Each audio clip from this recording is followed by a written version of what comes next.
नमस्कार, म सुखदेव पौडेल। तपाईलाई नेपाली बुक युट्युब च्यानलमा हार्दिक स्वागत छ। यहाँ देख्न सक्नुहुनेछ मैले एउटा ग्रेड शीट फर्म्याट गराएको छु। एउटा ग्रेड शीट फर्म्याट रहेको छ र यसको प्रिन्ट प्रिभ्यू हेर्नको लागि र यसलाई प्रिन्ट गर्नको लागि भनेर यहाँनिर मैले दुईवटा बटनहरु बनाइरहेको छु।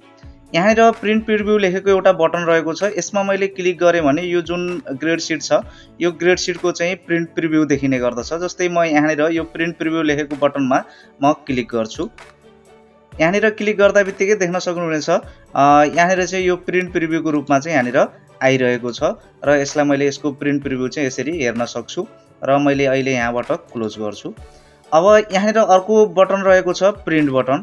यहाँ मैले क्लिक गरे भने यो जुन ग्रेड शीट छ त्यो ग्रेड शीट चाहिँ सिधै प्रिन्ट हुन्छ। तपाईले जुन प्रिन्टरमा आफ्नो यो कम्प्युटरलाई जोड्नु भएको छ त्यही प्रिन्टरमा यो चाहिँ प्रिन्ट हुन्छ। तर मैले यहाँनिर कुनै पनि प्रिन्टर जडान गरेको छैन, त्यसकारण यो पीडीएफ मा बस्ने छ। जस्तो यहाँनिर प्रिन्ट लेखेको बटनमा मैले क्लिक गर्छु।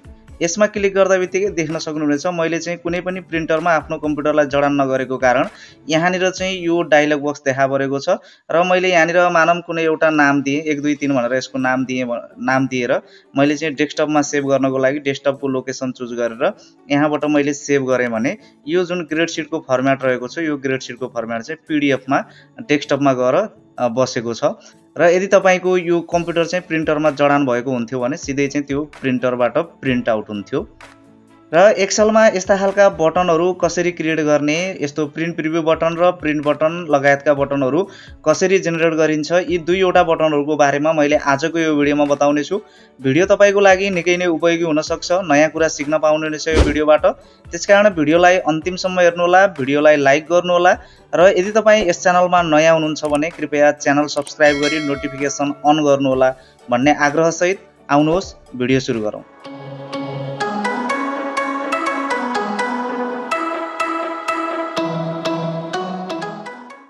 सबैभन्दा पहिला तपाईले प्रिन्ट गर्न चाहने जुन एरिया छ त्यो एरियालाई चाहिँ तपाईले सिलेक्ट गर्नुपर्ने हुन्छ।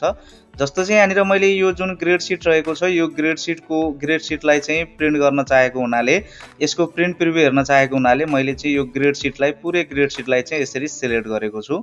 तपाईको जुनसुकै डाटा हुन सक्छ, जुनसुकै फर्म्याट हुन सक्छ, तपाईले प्रिन्ट गराउन चाहेको जति पनि कुरा छ त्यो कुरालाई चाहिँ तपाईले यसरी सिलेक्ट गर्नु होला। सिलेक्ट गरिसकेपछि तपाईले यसको चाहिँ प्रिन्ट एरिया सेट गर्नुपर्ने हुन्छ। प्रिन्ट एरिया सेट गर्नको लागि तपाई पेज लेआउट भनेको ट्याब जुन रहेको छ यहाँनिर तपाई जानु होला। यसमा गइसकेपछि यहाँनिर देख्न सक्नुहुन्छ प्रिन्ट एरिया भनेर लेखेको छ, यसमा तपाईले क्लिक गर्नु होला। यहाँनिर देख्न सक्नुहुन्छ सेट प्रिन्ट एरिया भनेर चाहिँ यहाँनिर भनिरहेको छ। यही अप्सनमा चाहिँ तपाईले क्लिक गर्नुपर्ने हुन्छ। म यहाँबाट सेट प्रिन्ट एरियामा क्लिक गर्दिन्छु। यति गरिसकेपछि यो जुन हामीले सिलेक्ट गरेको जति पनि एरिया छ यो एरिया चाहिँ प्रिन्ट गर्नको लागि रेडी छ। यो एरिया मात्रै प्रिन्ट हुन्छ, याभन्दा बाहिरको एरिया चाहिँ प्रिन्ट हुँदैन। जस्तो यहाँनिर चाहिँ फाल्तुका कुराहरु यहाँनिर लेखिराखेको छ, यो चाहिँ हामीलाई प्रिन्ट गराउनु पर्ने छैन। सिर्फ हामीलाई यो ग्रेड शीटको एरिया जति छ यो ग्रेड शीटको एरिया मात्रै प्रिन्ट गराउनु पर्ने छ। त्यो भएर यसलाई सिलेक्ट गरेर प्रिन्ट एरिया चाहिँ तपाईले सेट गर्नु होला। अब यसपछि तपाईले यहाँनिर जति पनि ट्याबहरु छन् यी ट्याबहरुमा अझ एउटा डेभलपर नाम गरेको ट्याब हुन्छ। त्यो ट्याबलाई चाहिँ तपाईले यी ट्याबहरुसँगै एड गर्नुपर्ने हुन्छ। त्यो एड गरेपछि तपाईलाई सजिलो हुन्छ। एड नगरिकन पनि यो बटनहरु क्रिएट त गर्न सक्छौं, तर तपाईले त्यो एड गर्नुभयो भने त्यो डेभलपर ट्याब एड गर्नुभयो भने तपाईलाई सजिलो हुन्छ। डेभलपर ट्याब एड गर्नको लागि तपाई फाइल लेखेको जुन अप्सन छ यहाँनिर तपाई क्लिक गर्नु होला। यहाँनिर गइसकेपछि तल देख्न सक्नुहुन्छ अप्सन्स लेखेको छ, यसमा तपाईले क्लिक गर्नु होला। यसमा क्लिक गरेपछि यहाँनिर एउटा बक्स आएको छ, यहाँनिर विभिन्न अप्सनहरु छन्। त्यो मध्ये तपाईले यहाँनिर कस्टमाइज रिबन लेखेको चाहिँ एउटा अप्सन देख्न सक्नुहुनेछ, यसमा तपाईले क्लिक गर्नु होला। यसमा क्लिक गरेपछि यहाँनिर देख्न सक्नुहुन्छ डेभलपर नाम गरेको ट्याब रहेको छ, यसमा टिक लगाएको छैन र यहाँनिर तपाईले टिक लगाइदिनु पर्ने हुन्छ। म यहाँनिर डेभलपर जुन लेखेको छ यो ट्याबमा चाहिँ मैले यहाँनिर टिक लगाएको छु। यदि तपाईको यहाँनिर चाहिँ डेभलपर नाम गरेको ट्याब यहाँ देखिएन भने यहाँनिरबाट तपाईले चाहिँ जुन अल ट्याब्स जुन छ यसमा क्लिक गरेर यहाँबाट यो सबै सर्च गर्नु होला, कहाँनिर छ त्यसमा क्लिक गरेर यहाँबाट एड गरेपछि यतातिर आउँछ। जस्तो यहाँनिर डेभलपर लेखेको छ, यहाँबाट मैले एड गरे भने यतातिर चाहिँ त्यो आउँछ। यतातिर आइसकेपछि तपाईले चाहिँ यहाँनिर टिक लगाएर ओके गर्नुपर्ने हुन्छ। यहाँनिर तपाईले डेभलपरलाई यहाँनिर एड गरेर यसमा टिक लगाएपछि यहाँ तलबाट तपाईले ओके गर्नु होला। यहाँ ओके गर्दा बित्तिकै देख्न सक्नुहुनेछ अघि चाहिँ डेभलपर नाम गरेको ट्याब थिएन, अहिले चाहिँ डेभलपर नाम गरेको एउटा ट्याब चाहिँ यहाँनिर आइसकेको छ। अब यही डेभलपर ट्याब भित्र यहाँनिर देख्न सक्नुहुन्छ इन्सर्ट नाम गरेको एउटा कमान्ड रहेको छ। यो इन्सर्टमा चाहिँ तपाईले क्लिक गर्नु होला। यहाँ क्लिक गरेपछि यहाँ धेरै प्रकारका बटनहरु यहाँनिर देखिन्छन्। त्यो मध्ये सुरुमा यहाँनिर चाहिँ यो बटन रहेको छ, यो बटन लेखेको जुन रहेको छ सुरुमा, यसमा चाहिँ तपाईले क्लिक गर्नुपर्ने हुन्छ। म यो सुरुको बटनलाई चाहिँ म यहाँनिर रोज्दछु, त्यो भएर यसलाई म क्लिक गर्छु। क्लिक गरेपछि क्रसर बदलिएको छ। यही बेलामा तपाईले चाहिँ यसरी यहाँनिर ड्र्याग गर्नु होला, यसरी लतार्नु होला।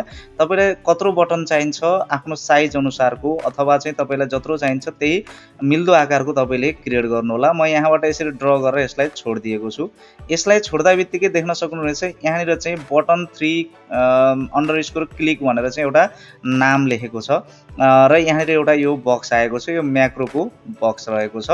यहाँनिर अरु केही नगरिकन तपाईले चाहिँ यहाँनिर न्यू लेखेको जुन रहेको छ यो न्यूमा चाहिँ तपाईले क्लिक गर्नु होला। यसमा क्लिक गर्दा बित्तिकै भिजुअल बेसिकको जुन विन्डो छ यो विन्डो चाहिँ यहाँनिर खुलेको छ।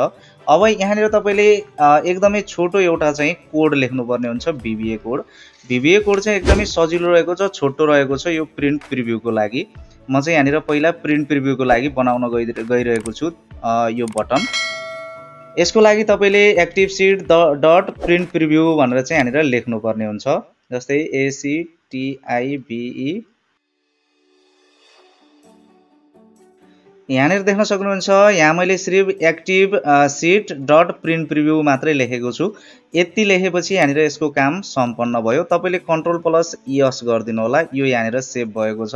तपाईले यहाँबाट अब यसलाई यो जुन भिजुअल बेसिकको विन्डो छ यसलाई चाहिँ तपाईले यहाँबाट क्लोज गरिदिनु होला। क्लोज गरिसकेपछि देख्न सक्नुहुन्छ यहाँनिर बटन क्रिएट भइसकेको छ। यहाँनिर बटन 3 भनेर यसको नाम दिएको छ। अब तपाईले यहाँनिर यो अहिले बटन सिलेक्ट भइरहेको छ। यही बेलामा तपाईले चाहिँ यहाँनिर यसलाई यसरी सिलेक्ट गरेर यसलाई डिलिट गरेर कुनै एउटा नाम दिन सक्नुहुन्छ। जस्तो यो बटन चाहिँ प्रिन्ट प्रिभ्यूको लागि भएको हुनाले म यहाँनिर प्रिन्ट प्रिभ्यू भनेर लेख्छु। मैले यहाँनिर प्रिन्ट प्रिभ्यू भनेर लेखेको छु। अब तपाईले चाहनुहुन्छ भने यसको चाहिँ अक्षरको साइज पनि अलिकति ठुलो गराउन सक्नुहुनेछ र यसलाई बोल्ड पनि गर्न सक्नुहुनेछ। अब यति गरिसकेपछि तपाईले यो कर्सरलाई चाहिँ बाहिर एकपटक क्लिक गर्नु होला, बाहिर क्लिक गर्नु होला। बाहिर क्लिक गरेर अब तपाईले त्यही बटनमा कर्सर लानुभयो भने यहाँनिर हातको चिन्ह आउँछ। अब यही हातको चिन्ह आएको बेलामा यहाँनिर देख्न सक्नुहुनेछ यो जुन हाम्रो बटन छ यो बटन तयार भइसकेको छ। यो हातको चिन्ह आउनु भनेको बटन तयार भइसकेको छ भन्ने चाहिँ जानकारी हो। यसलाई चाहिँ तपाईले क्लिक गर्नु होला। यसलाई क्लिक गर्दा बित्तिकै देख्न सक्नुहुनेछ यहाँनिर प्रिन्ट प्रिभ्यू यहाँनिर देखिसकेको छ। तपाईले यसरी प्रिन्ट प्रिभ्यू हेर्न सक्नुहुनेछ। जस्तो म फेरि देखाउँछु। यहाँनिर चाहिँ प्रिन्ट प्रिभ्यूमा मैले क्लिक गर्छु। यसमा क्लिक गर्दा बित्तिकै देख्न सक्नुहुनेछ यो प्रिन्ट प्रिभ्यू चाहिँ यहाँनिर देखिसकेको छ। अब तपाईले जतिखेर पनि यो प्रिन्ट प्रिभ्यूमा क्लिक गरेर तपाईले प्रिन्ट प्रिभ्यू चाहिँ यसको हेर्न सक्नुहुनेछ। अब यहाँनिर प्रिन्ट प्रिभ्यूको लागि त हामीले बटन बनायौं। अब हामीले अर्को प्रिन्टको लागि पनि बटन गराउनु पर्ने हुन्छ। त्यसको लागि पनि तपाई डेभलपर ट्याबमा जानु होला, यहाँनिर इन्सर्टमा जानु होला, यहाँनिर बटन भन्ने जुन कमान्ड रहेको छ यसलाई तपाईले क्लिक गर्नु होला र यहाँनिर यो कर्सर बदलिएको छ। यही बेलामा तपाईले आफ्नो साइज अनुसारको जति चाहिन्छ आवश्यकता अनुसारको जुन बटन छ त्यो बटन चाहिँ यसरी क्रिएट गर्नु होला र यहाँबाट तपाईले यसरी छोडिदिनु होला। छोडिदिँदा बित्तिकै अघिको जस्तै यहाँनिर एउटा बक्स आएको छ। यो बक्समा अरु केही पनि गर्न पर्दैन, तपाईले न्यूमा क्लिक गर्नु होला। अघि हामीले प्रिन्ट प्रिभ्यूको लागि बटन बनाएका थियौं जुन बटनको कोड चाहिँ माथिपट्टि रहेको छ भने यहाँनिर देख्न सक्नुहुन्छ तल्लोपट्टि चाहिँ यहाँनिर जहाँनिर कर्सर ब्लिङ्क गरिरहेको छ यहाँनिर चाहिँ अब हामीले प्रिन्टको लागि जुन कोड छ त्यो कोड चाहिँ लेख्नु पर्ने हुन्छ। प्रिन्टको लागि जुन कोड छ यो पनि एकदमै सजिलो रहेको छ, एकदमै सजिलो कोड रहेको छ। यसलाई म यहाँनिर देखाउँछु गरेर active window dot selected seats dot print out यो चाहिँ हामीले यहाँनिर लेख्नु पर्ने हुन्छ। म यहाँनिर लेख्छु।